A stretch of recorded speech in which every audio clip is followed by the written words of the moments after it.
بسم الله الرحمن الرحيم.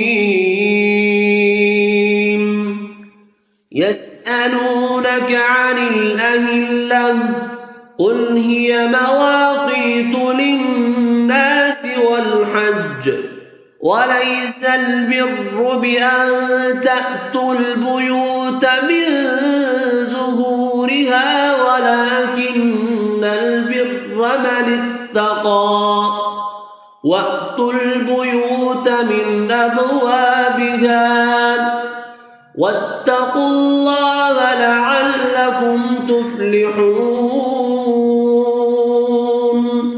وقاتلوا في سبيل الله الذين يقاتلونكم ولا تعتدوا إن الله لا يحب المعتدين.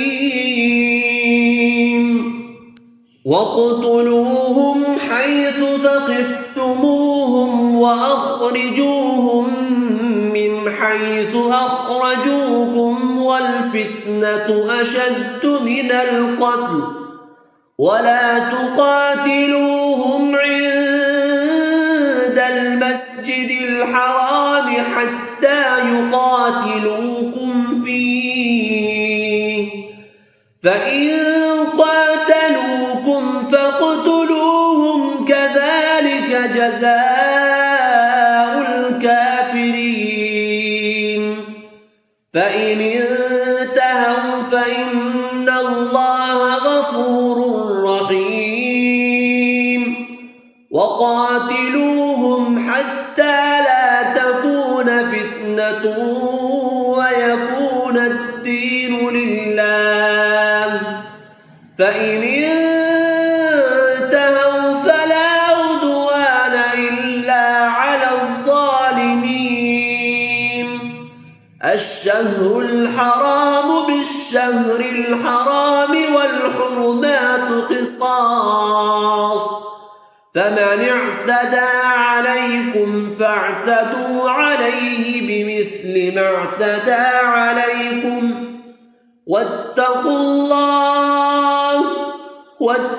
الله واعلموا أن الله مع المتقين.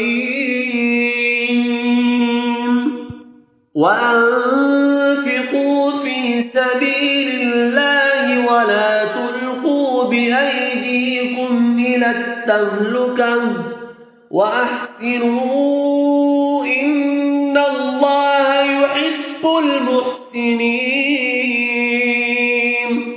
وأتموا الحج والعمرة لله فإن أحصرتم فما استيسر من الهدي ولا تحلقوا رؤوسكم حتى يبلغ الهدي محله فمن كان منكم مريضا أو به أذى من رأسه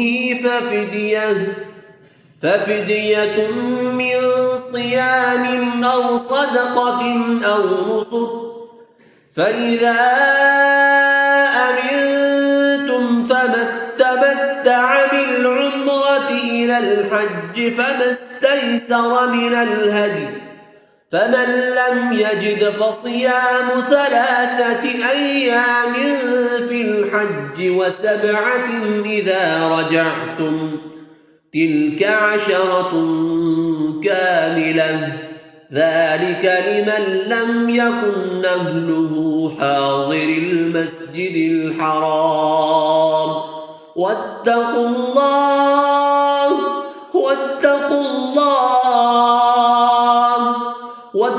الله واعلموا أن الله شديد العقاب.